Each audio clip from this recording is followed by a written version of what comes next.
Keep in mind, both the carburetors that are about to be tested have been CNC modified here in the shop according to my standards and then tested on the flow bench. So these are not OEM stock carburetors, as in they didn't come the way that they are, but they have been heavily modified, and that is to keep the testing the same and to use a standard that we've already established makes better horsepower. Hey everybody, Dave from Day More Racing here. As promised, we're going to do some runs on the engine, testing both the modified OEM PWK that has my float bowl on the bottom of it, and then a black body Nibbi and a raw body Nibbi. They'll all be jetted exactly the same. We'll baseline the engine on the KEIHIN carburetor, and then we'll go through and take the jets, the very same jets, out of that carburetor, put it into the other two carburetors, and run it and see what we're seeing, and then see if there's a difference in jetting, if there's a difference in power delivery, and just go from there. So let's fire this thing up and get some heat in it.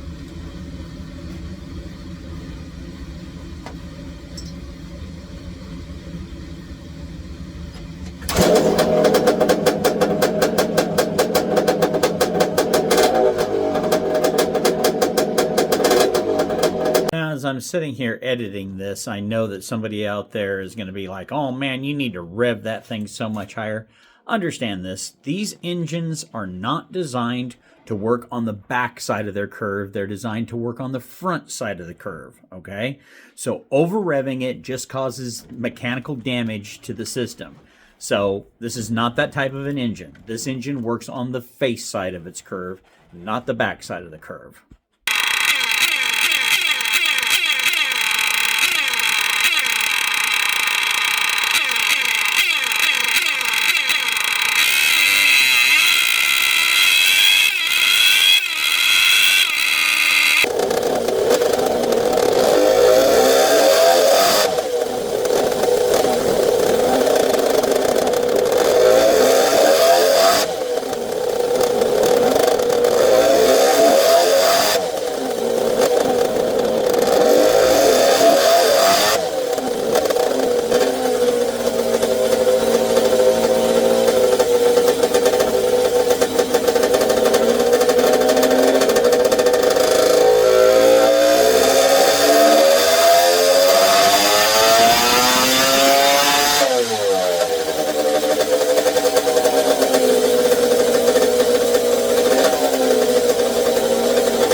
Okay, I'm gonna average out these runs, and then, okay, so the AFR is looking good today.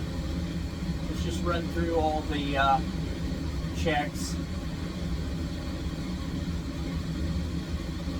The pipe pressure is a little bit low. We don't have the greatest atmosphere today to make good pipe pressure. Intake manifold vacuum, that's about where it should be. It's off just a tad. Look at the air quality. I have a sensor that measures the parts per million of VOCs coming into the intake tract, and it's peaking out at about 6 parts per million, so the air is really clean.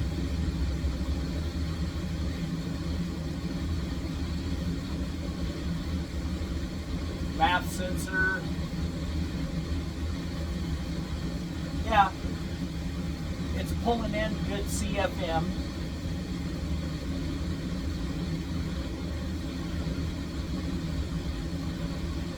Let's look at the vibration sensor. Yeah, you can see the transients at between about 5 grand and 6 grand, and then there's another one between 72 and about 78 on this particular engine. The amplitude isn't that bad though. Engines that are way out of balance will be way up here. They'll out of range this thing by a long ways.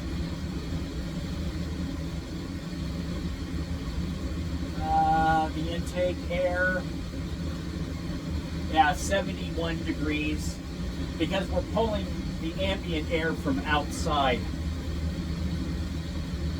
That way we get more consistent air temperature. When we used to draw air from inside the dyno cell, of course the dyno, the engine, is heating up the air inside of here, and so you see a steady drop off on power. And yes, the dyno does have all the atmospheric sensors in it, but that still doesn't compensate for what's going on with the carburation. So the more we can keep the air the same, the better it is for consistency.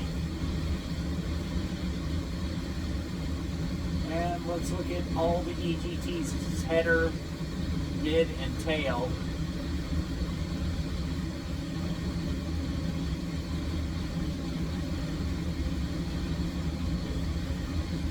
Yeah, that's all looking good. And we got some good runs. So we're going to go ahead now and switch to the black body. All right, well, let's light this thing up. I've got the idle turned in about as far as what the PWK is, and I've got the air screw set at the same as the original PWK. And of course the jets and the needle have been moved from the original carburetor over to the black body.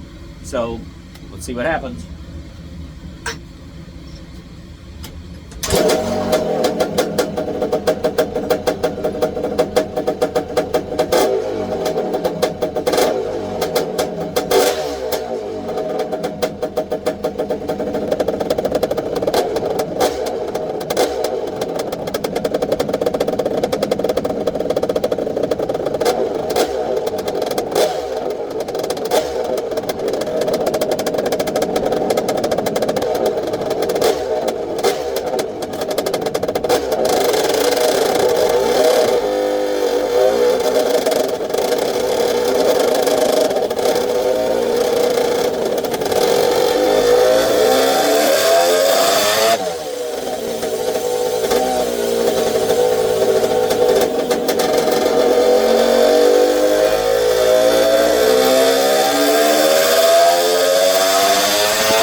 down about 2 horsepower. Let's take a look at the data and see if we can determine what's going on. I don't want to move the camera right now because I have it fixed where I want it to be. I'll include some screenshots. But the KEIHIN carburetor, this is its line right here, and the Nibbi carburetor is way richer with the same exact jetting in it than what the KEIHIN carburetor gets. So I'm going to go ahead and leave this out and see if we can get that back to where it needs to be up here. Oh yeah, the main jet is definitely too rich. Yeah, we're too rich. So I'm going to go ahead and pull that, and we're going to adjust it and then come back to it. So a little trick you can do, if you want to check your float level externally to see how it's adjusted on using the DMR float bowl, take the overflow drain line and just invert it up like this, and then open up your drain. Well, when you open up your drain, the fluid level is going to come up this line and indicate where your float level is at inside the carburetor. So that'll give you a nice visual externally to see where the float level is at, and then you can just turn it off, drop out the little amount of fuel that's in the line, and you know with the carburetor sealed up what your float level is. I jetted the main jet down on the black body, and so now what I'm going to do is go ahead and light it up, and we're going to make some more runs.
Much better. Let's take a look at the numbers.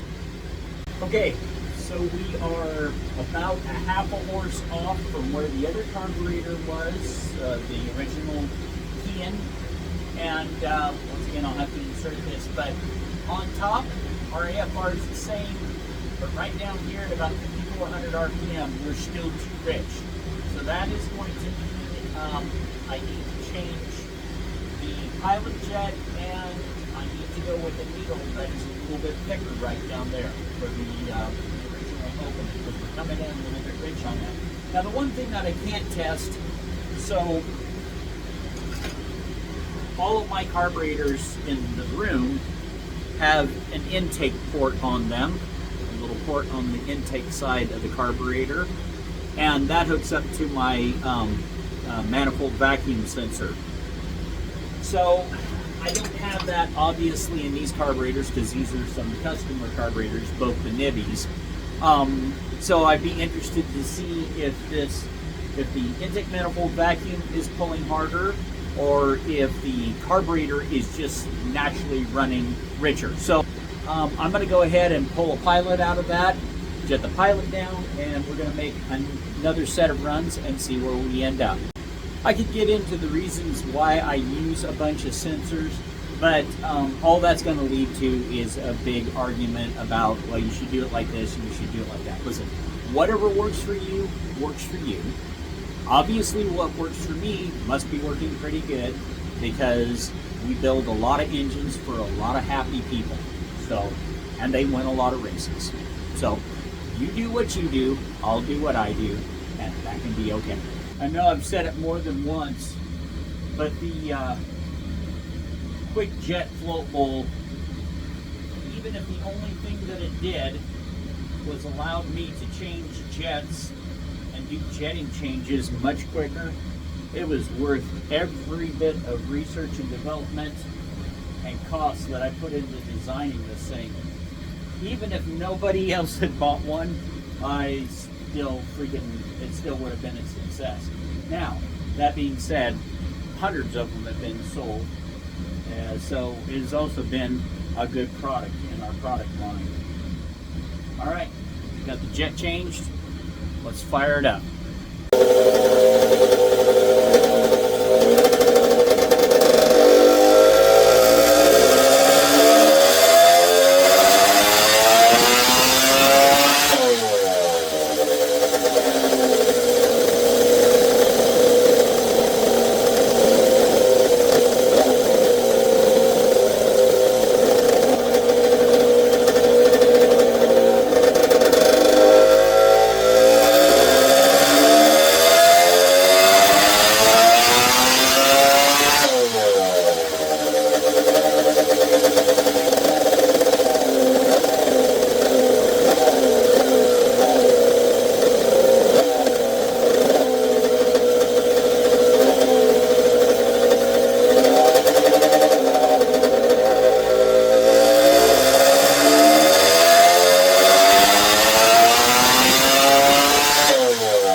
Okay, so with that jetting change, we've got the numbers right on top of each other again.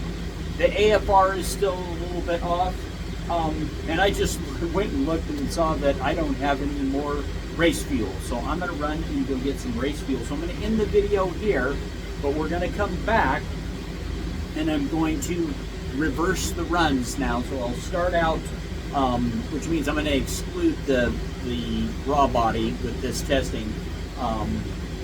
But what I'm going to do is I'm going to start out with a cold engine, bring it up to temperature, and first run the black body, and then switch over and run the KEIHIN. So, and then see if my testing varies at all.